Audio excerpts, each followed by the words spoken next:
Part 1. Style of Play. Flash versus Fundamentals.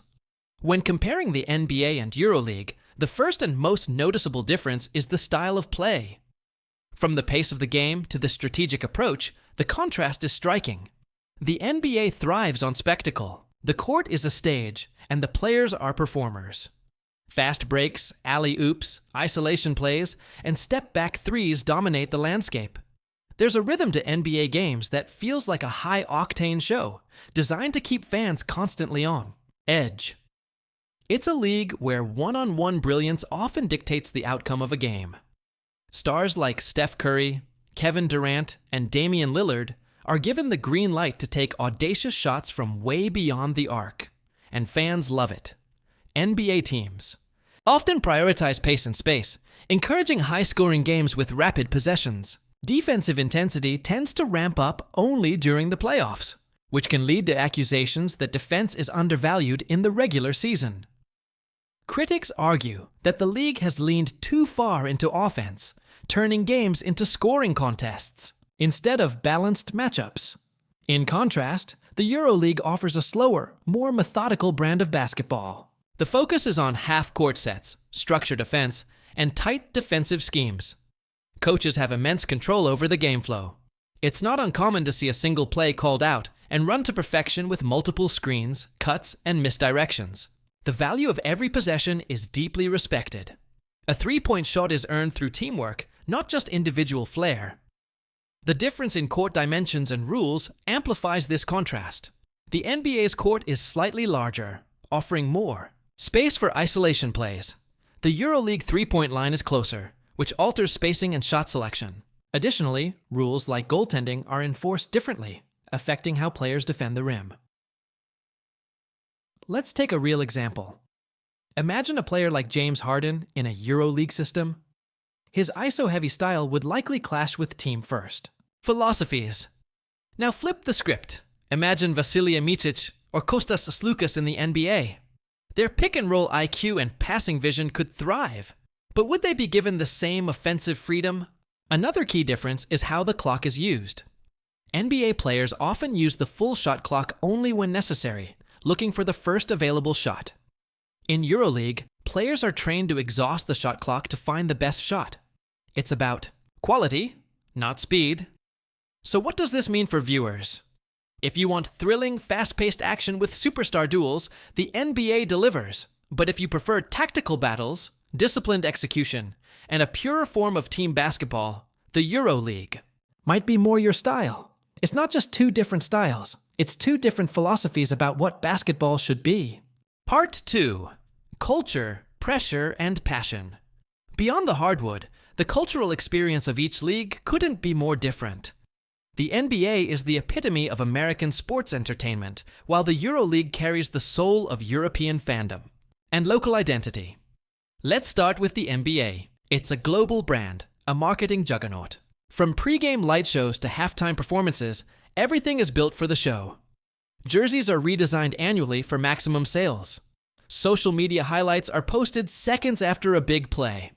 It's no longer just a basketball league, it's a content machine. Even the language around the game reflects this.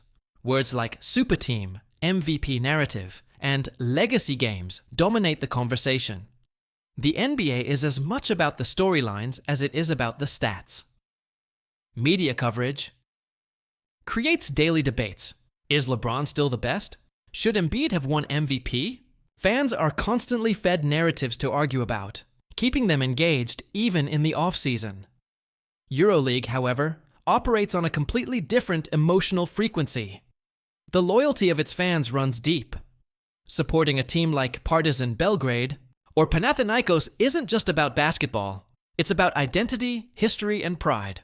Fans wave massive flags, sing throughout games, and treat victories as community triumphs. And unlike NBA arenas that may fall silent during a blowout, EuroLeague arenas remain emotionally charged from start to finish.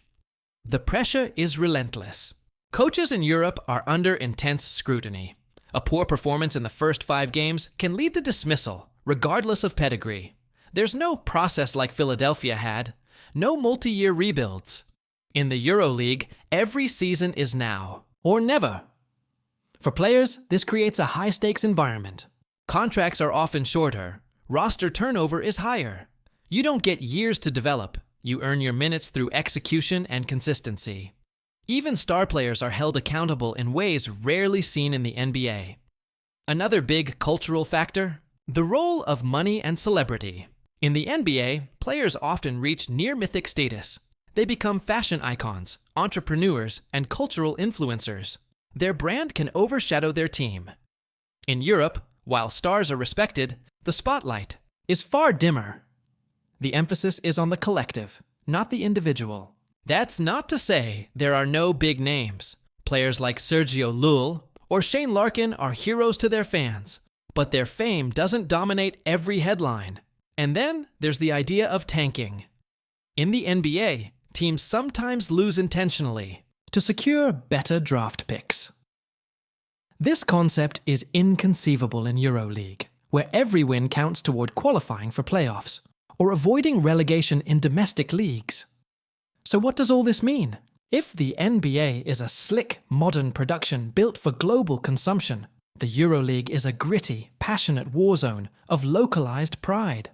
One caters to millions. The other bleeds for the few thousand in the stands, but does so with unmatched intensity. Part 3. Talent, Development, and Legacy Now. Let's tackle the elephant in the room. Player talent and development. Nobody questions that the NBA has the highest concentration of elite athletes in the world. Its infrastructure, exposure, and financial incentives attract top prospects from every continent. The league has transformed into a truly global arena, where the best of the best compete on the biggest stage. But here's the nuance. Where does that talent come from? Increasingly, the answer is Europe. The list is long and growing. Luka Doncic, Nikola Jokic, Giannis Antetokounmpo, Domantas Sabonis, Rudy Gobert. These are not merely role players, they're franchise cornerstones. Many of them came up through EuroLeague academies or clubs that emphasize fundamentals, decision-making, and team basketball. Their early training prioritized IQ over highlights. In fact, many scouts believe European players arrive in the NBA more polished than their American counterparts. They may not have the same vertical leap, but they often have a deeper understanding of spacing, timing, and team defense. That's no accident. It's baked into the European system. In the US, young players are often judged by AAU performances and mixtape-worthy plays. Athleticism gets rewarded. In Europe, the pathway is more rigorous. Youth players train in professional environments, sometimes practicing with senior teams before they're even old enough to vote. So while the NBA showcases talent, the EuroLeague cultivates it. But there's a flip side. Once these European talents make it to the NBA, they rarely return. The financial gap is just too vast. Even the highest-paid EuroLeague stars make a fraction of what an NBA role player earns.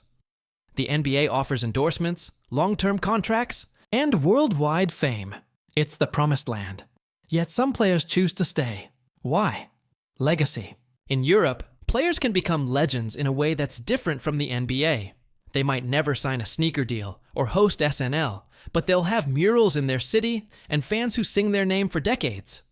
It's a trade-off, not just between money and pride, but between global fame and local immortality.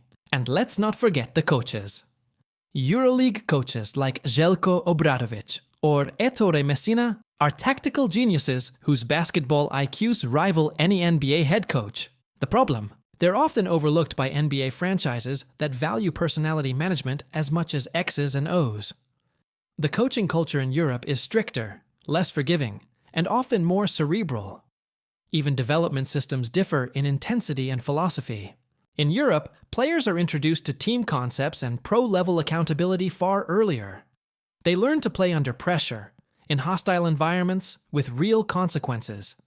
This forges mental toughness and adaptability, traits that translate immediately when they cross over to the NBA. Additionally, the EuroLeague offers an unforgiving competitive structure. There are no easy games, no tanking, no soft stretches. Every game counts. This high-pressure environment forces players to develop resilience. NBA teams can afford to rest stars and play the long game. EuroLeague teams fight for survival every single week. So, when discussing talent, the question isn't just who's better, it's who built them. The NBA may polish diamonds, but many of those diamonds were mined in Europe.